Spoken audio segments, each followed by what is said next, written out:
Hi friends, welcome back to our channel. నేను మీ సంతోష్ని. Previous వీడియోలో తొలి మొక్కులు చెల్లించే ఘట్టమ్మ తల్లి ఆలయాన్ని చూశారు కదా.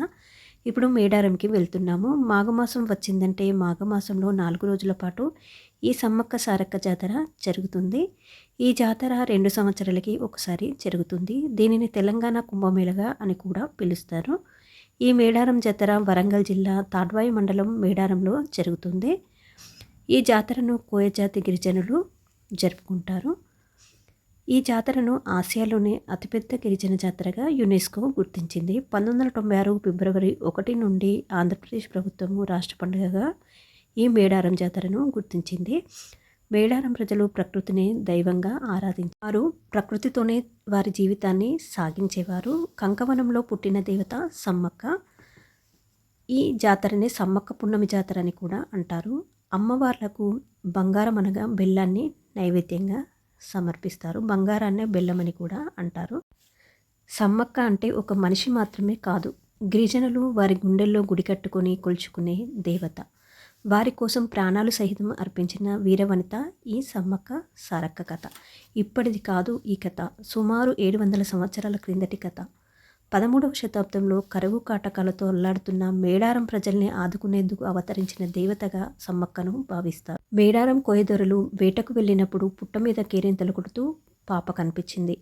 ఆ పాపకే సమ్మక్క అని పేరు పెట్టి పెంచుకున్నారు. సమ్మక్క వారికి పుట్ట మీద కనిపించిన సమయంలో పాప చుట్టూ సింహాలు, పులులు ఆమెకు రక్షణగా ఉండడం చూసి ఆమెను దైవ సంబూతురాలుగా భావించారు.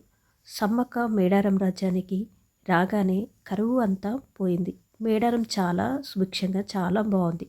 సమ్మక్క ఆకు పసరిస్తే ఎలాంటి వారికైనా వ్యాధులు తగ్గిపోయేవి. సమ్మక్క మేడారంకి రాగానే ఆ రాజ్యం అంతా ఎంతో సంతోషంగా ఆనందంతో నిండిపోయేది. ఇంతలోనే సమ్మక్కకి యుక్త వయసు వచ్చింది. యుక్త వయసు రాగానే మేడారంని పాలించే మేడరాజైన మేనల్లుడు పగడిద్ద రాజుకి ఇచ్చి ఘనంగా వివాహం జరిపించారు. సమ్మక్క పగడిద్ద రాజులకు సారక్క, జంపన్న, నాగులమ్మ 3 పిల్లలు పుట్టారు. కొన్ని రోజులు ప్రశాంతంగా ఉన్న మేడరాజ్యంకి మళ్ళీ కరువు కాలం వచ్చేసింది. ప్రతి ఏటా కట్టాల్సిన కప్పాన్ని కట్టాలని ఓరుగల్లు రాజు ప్రతాపరుద్రుడి నుంచి కబురు వచ్చింది.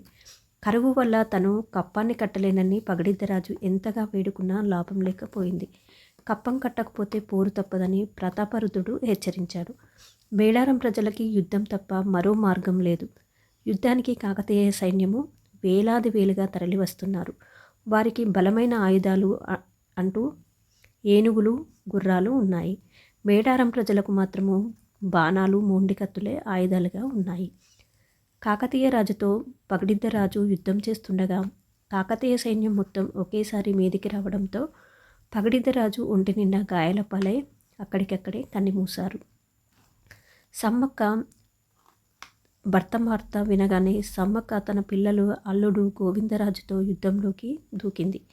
సమ్మక్క సాహసం ముందు కాకతీయులు నిలవలేక వెనుకడుగులు వేశారు. కాకతీయులు ఎలాగైనా ఈ యుద్ధం అయితే గెలవాలి అని చెప్పి కాకతీయ సైన్యం అంతా ఈ సమ్మక్కతో యుద్ధం చేశారు. కాకతీయ సైన్యంలో ఒకరు వెనుక నుంచి సమ్మక్కను పొడిచారు. ఇలా వెన్నుపోట్లతో సమ్మక్క దేహము తూట్లు పడ్డాయి. సమ్మక్క నెత్తుటి గాయాలతో అక్కడ నుండి నడుచుకుంటూ వెళ్ళిపోయింది. నడుచుకుంటూ తన పుట్టిన ప్రాంతమైన చిలకలగుట్ట ప్రాంతానికి వెళ్ళింది. చిలకలగుట్ట ప్రాంతం వైపు వెళ్ళి సమ్మక్క అదృశ్యమైంది. సారక్క కన్నపెల్లికి వెళ్ళింది. అక్కడి ప్రజలు సమ్మక్కని వెతుక్కుంటూ వెళ్ళగా కనిపించలేదు. ఒక చెట్టు కింద కుంకుమ భరిణిగా కనిపించింది. సమ్మక్కే ఆ కుంకుమ భరిణిగా మారింది అని భక్తుల నమ్మకం. జంపన్న తల్లితో పాటు రణం చేసేటప్పుడు పరాజయం పొందుతామని వార్త విని నెత్తుటి గాయాలతో సంపెంగ వాగులోకి దూకి ప్రాణాలు తీసుకున్నాడు. ఆ వాగు అంతా కూడా ఎర్రగా ఉంటుంది.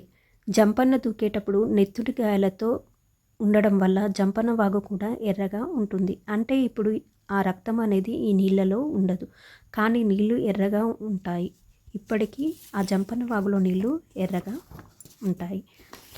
రేపే సమ్మక్క సారక్కలు గద్దె మీదకి రాబోతున్నారు. రేపే వనదేవతలు గద్దెల మీదకి రాబోతున్నారు. మొదటి రోజు సమ్మక్క కూతురైన సారలమ్మని కన్నపెల్లి నుండి తీసుకువస్తారు. అలాగే గోవిందరాజులు పగడిద్దరాజులని కూడా సమ్మక్క మేడారం గద్దెల మీదకి తీసుకురావడంతో జాతర మొదలవుతుంది. రెండవ రోజు చిలకలగుట్ట నుండి సమ్మక్క దేవతను గద్దెల మీదకి తీసుకువస్తారు. సమ్మక్క ప్రతిరూపమైన కుంకుమరిని తీసుకుని వస్తారు. మూడవ రోజు భక్తులు వనదేవతలకు మొక్కులు చెల్లించుకుంటారు. నిలువెత్తు బంగారాలను అమ్మవార్లకి చెల్లించుకుంటారు. బంగారం అనగా బెల్లము. ఈ 2 రోజులు కూడా దేవతలు గద్దెల మీద ఉంటారు. 31 తారీఖు రోజు సమ్మక్క సారలమ్మ దేవతలు గోవిందరాజు పగడిద్దరాజు నాగులమ్మ దేవుళ్ళందరూ తిరిగి మళ్ళీ వనప్రవేశము చేస్తారు. సమ్మక్క పున్నమితోనే సమ్మక్క జాతర ముగుస్తుంది.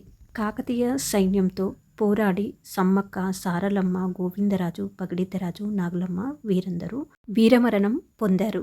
మేడారంకి రాను రాను సంవత్సరంకి ఇక్కడ జాతర జరిగినప్పుడు చాలామంది భక్తులు పెరుగుతూనే ఉంటారు. కోట్ల మంది భక్తులు ఈ మేడారం జాతరకి వస్తున్నారు.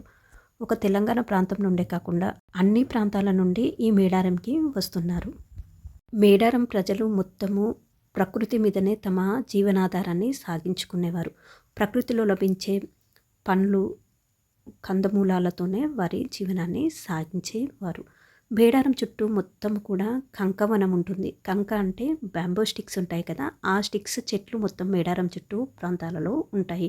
మనం మేడారంకి వెళ్తుంటే మేడారం చుట్టూ రోడ్ సైడు 2 సైడ్లు కూడా మనకి బ్యాంబో స్టిక్స్ చెట్లే కనిపిస్తూ ఉంటాయి. సమ్మక్క సారక్కలని గద్దెల మీదకి తీసుకొచ్చే ముందే ఈ కంకవనంలోనే కంకను కొద్దిగా ఇక్కడికి తీసుకుని వచ్చి ముందే పెడతారు.